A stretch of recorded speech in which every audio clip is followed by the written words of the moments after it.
rasa hati yang gundah gulana, hati yang kacau, hati yang remuk, yang sumpek, yang sudah nggak bisa memikirkan jalan keluar, hati yang sudah gelap, ya tak tahu harus bagaimana, maka itu akan menjadi hilang semua. Saya akan ambilkan satu kisah dari tafsir. Dikatakan bahwasannya di zaman Nabi Muhammad SAW ada seorang sahabat yang bernama Auf bin Malik al-Ashja'i. Auf bin Malik al-Ashja'i datang menemui Nabi Muhammad SAW dan berkata kepada beliau, "Ya Rasulullah, inna bani asirahul adu wa jaziatil Wahai Nabi Muhammad SAW, sesungguhnya putra semata wayangku ini lagi ditawan musuh dan ibunya sangat sedih, ibunya sangat galau. Ya, ibunya sedih, galau, bingung mikirin anaknya. Maka saat itulah Rasulullah Shallallahu Alaihi Wasallam mengatakan kepadanya, ittaqillaha wasbir. Nomor satu, ittaqillaha. Bertakwalah kepada Allah Ta'ala, wasbir, dan bersabarlah. Bertakwalah kepada Allah. Ini jangan berkeluh kesah, ya, jangan melakukan hal-hal yang tidak diridhai Allah Subhanahu Wa Ta'ala. Ittaqillaha wasbir, dan bersabarlah. Karena ini masalahnya nggak enak, urusannya nggak enak, ya sabar. Ya, obatnya hanya sabar. Setelah itu dikasih solusi oleh Nabi Muhammad Sallallahu Alaihi Wasallam. Rasulullah kemudian bersabda kepada sahabat tersebut, dan aku perintahkan kepadamu wa amuraka wa iyaha, dan juga kepada istrimu. Jadi suami istri ini diberi petunjuk oleh Nabi Muhammad SAW. Aku perintahkan kepadamu dan kepada istrimu, antastakthira min qawli la hawla wa la quwata illa billah. Hendaknya kalian berdua memperbanyak mengucapkan la haula wa la quwata illa billah. Anaknya ditawan, anaknya lagi berada bersama musuh, tidak tahu nasibnya seperti apa. Solusi dari Nabi Muhammad SAW adalah taqwallah. Bertakwa, sabar, dan suruh banyak-banyak mengucapkan la haula wa la quwata illa billah. Apa yang terjadi? Maka sahabat tersebut fa'ada ila baitihi wa qala limra'atihi. Pulang ke rumahnya dan berkata kepada istrinya, inna Rasulullah sallallahu alaihi wasallam amarani wa iyyaki an tastakthira min qawli la haula wa la quwata illa billah. Sesungguhnya baginda Muhammad sallallahu alaihi wasallam memerintahkan aku dan engkau untuk memperbanyak mengucapkan la haula wa la quwata illa billah. Faqalat ni'ma ma amarna bih. Apa tanggapan istrinya? Istrinya tidak mengatakan, anak kita ditawan. Ternyata Rasul hanya merintahkan kita mengucapkan kalimat ini. Rasul nggak beri solusi yang lain. Enggak seperti itu.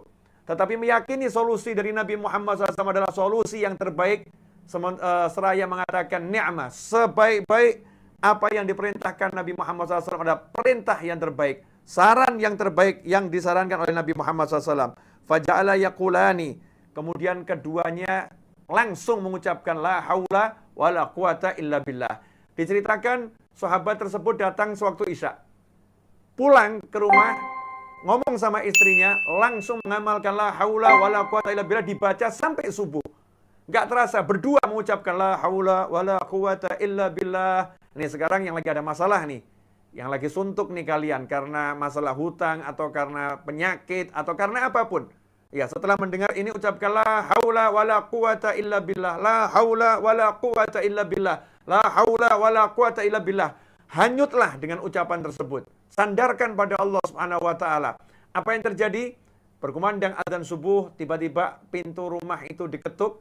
Ternyata dibuka, anaknya yang ditawan musuh udah ada di depan pintu rumah. Maka dipeluk oleh orang tuanya dan diceritakan bahwasannya anak tersebut berhasil lari dari tawanan musuh dan pulang membawa arba'ata alaf syah, membawa 4.000 ekor kambing. Membawa 4.000 ekor kambing. Maka turunlah ayat, wa may yattaqillaha yaj'al lahu makhrajan wa yarzuqhu min haitsu la yahtasib. Barang siapa bertakwa kepada Allah, maka Allah memberinya jalan keluar. Anak tadi tanpa usaha apapun, Allah Subhanahu wa taala memberikan kebebasan dengan membuat musuhnya lengah, musuhnya tertidur, sehingga dia bisa melepaskan diri dari tawanan, dia naik kudanya sang musuh, dan kemudian hewan-hewan ternak yang ada di peternakan musuh tersebut ikut bersamanya, menemui orang tuanya, dan akhirnya oleh Nabi Muhammad SAW itu dianggap sebagai rampasan perang dan diserahkan kepada anaknya tersebut. wa yarzuqhu min haitsu la yahtasib. Dan Allah memberikan rezeki dari arah yang enggak terduga, arah yang surprise, arah yang enggak pernah disangka-sangka. Ikhwani rahimakumullah. Dari sinilah para ulama mengatakan siapa yang tekun mengucapkan la haula wala quwata illa billah. Ada mengatakan la haula wala quwata illa billahil aliyil azim. Satu hari 100 kali, maka dia tidak akan pernah mengalami kefakiran. Allah akan selalu mencukupinya. Kalimat ini adalah simpanannya surga. Maka untuk dunia itu hal yang mudah. Karena itu jadikan ini dalam hati kita, jangan putus la haula wala quwata illa billah. Jangan bersandar pada apapun. Bersandarlah pada la haula wala quwata illa billah. Hanya Allah yang bisa. Hanya Allah yang mampu. Maka kita akan menjadi orang yang optimis dan tidak pesimis. Apapun kondisinya, apapun masalahnya. Karena itu yang lagi nonton tayangan ini, kalau sekarang Anda lagi ada masalah, apapun masalahnya, maka segera ambil air wudhu, kemudian ucapkan la haula wala quwata illa billah sampai nanti dikalahkan oleh tidur, sampai dikalahkan oleh kantuk, sehingga kita tertidur sembari mengucapkan la haula wala quwata illa billah. Dalam berkendara ucapkan la haula wala quwata illa billah. Ketika jalan ucapkan la haula wala quwata illa billah. Sandarkan pada pertolongan Allah Subhanahu wa taala, maka urusan kita akan diberi kemudahan dan kesuksesan oleh Allah Subhanahu wa taala. Obat bagi 99 macam penyakit, dan penyakit paling ringan adalah kesuntukan, kesumpekan. Semoga yang sedikit ini berkah dan manfaat.